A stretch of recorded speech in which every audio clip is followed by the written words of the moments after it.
Hi, I'm Matilda and I'm going to show you around our tiny house. This is our tiny house. It's obviously built on the back of a truck. The truck's about 9.5 meters long, all the way from the front to the end. This gate is an add-on. It's not very well made because we added it to keep sheep from coming up the deck and up on the deck and pooing and weeing. So this deck is temporary. These stilts, I guess, are just resting on the ground, and then they've got these star pickets to just hold them in place.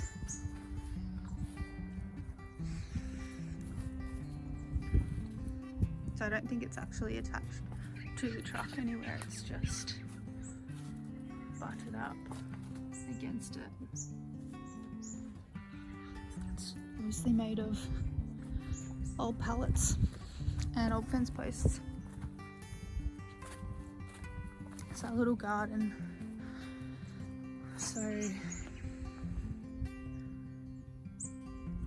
we had these before we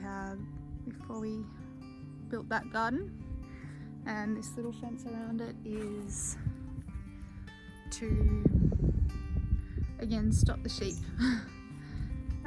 These wooden bits are built from, they're just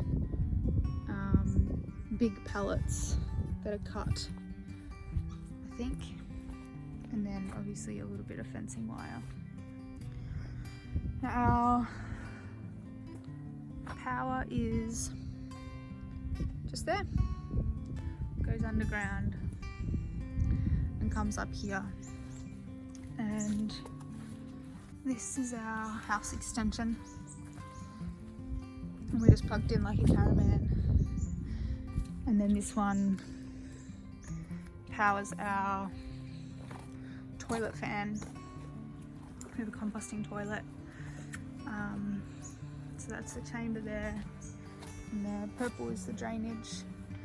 This is extraction of the stinky air, which goes all the way up and comes out the top there. And so this obviously is outside, so that's why it's plugged in outside, because otherwise we'd have to have an extension cord running into the house.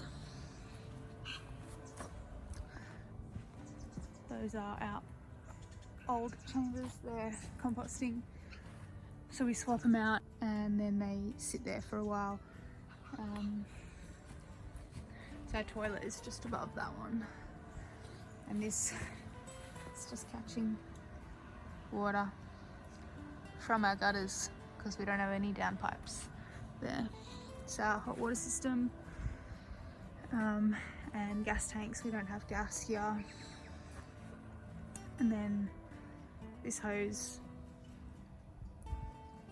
goes up into the house and gives us all our water.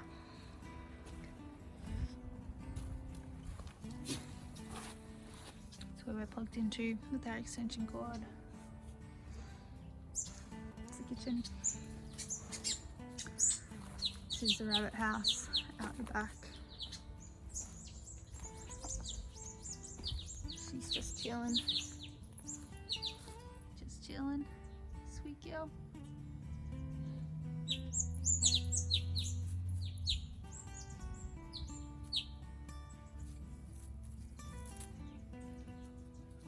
Oh, she's making sure Bean doesn't get her.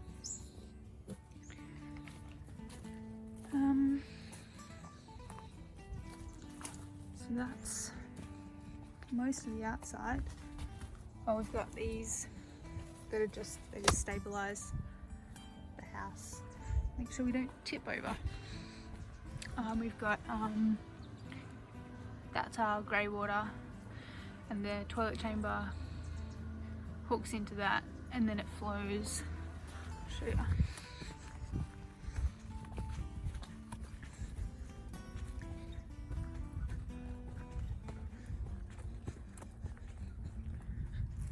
flows down through this pipe down into the ground and into our drainage ditch, which is under that lump.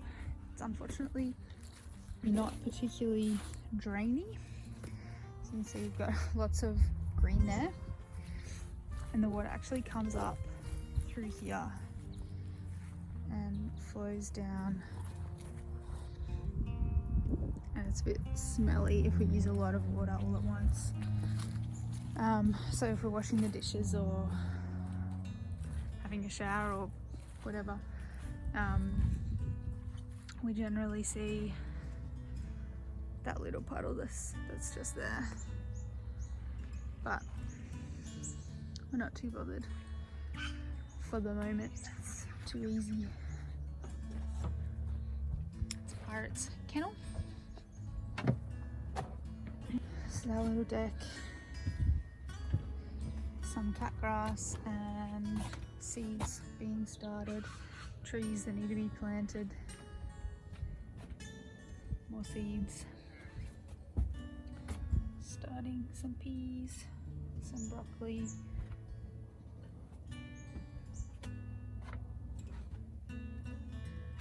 it's rice.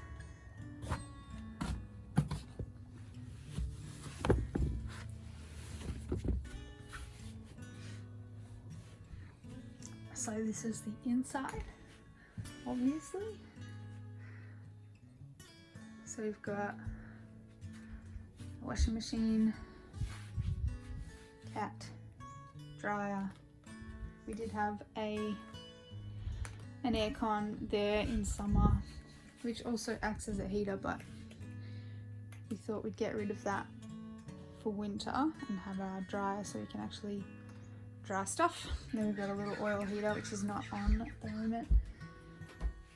Coffee, full-size fridge, litter box, shower, which is broken.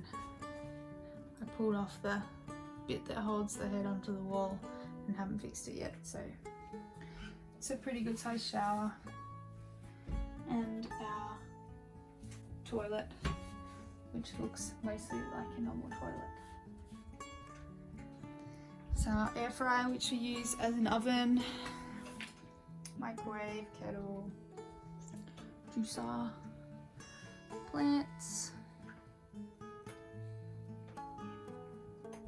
Reese is working from home at the moment, so that's his screen, and he hooks up his laptop to it. We have lots of drawers, storage in basically everything, so under the couch.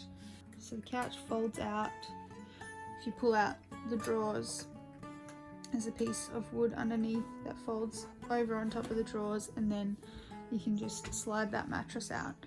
That mattress actually is a bit too big to be a couch. Works better for a mattress, and Pirate really likes it to sleep on. This is how everything gets dried.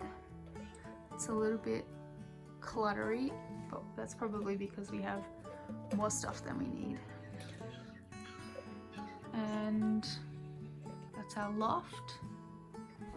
So get up in the loft, we have this ladder that pulls across and it fits in there so we can climb up. And we store lots of stuff up there. And it's one of Bean's favourite spots.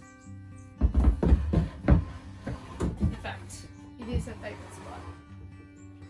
We'll go upstairs. This is our sleeping loft. And there's a cot because the people we bought it from had babies, but I think it does come out, but we just haven't bothered to take it out. So it's a bed, and we've got catchment windows with fly screens on them, which work really well in summer for cross breeze when it's hot. And we've got a little bit of hanging space. It's not very long, so long dresses and stuff don't really fit, but luckily we don't need that many long dresses. And the rest of our clothes and drawers, it's a bit of a mess. Then we've got a little lamp. The only thing I would change about this is being able to turn that light on from upstairs, but the lamp does the job. It is small, but it's enough space for the two of us. We previously lived in a 3-bedroom house that had a backyard that was smaller than this house, and I think I would rather live in this tiny house. I mean, I would, because we have the option. I'd rather live in this tiny house with our 2 acres outside than live in a normal sized house with no backyard.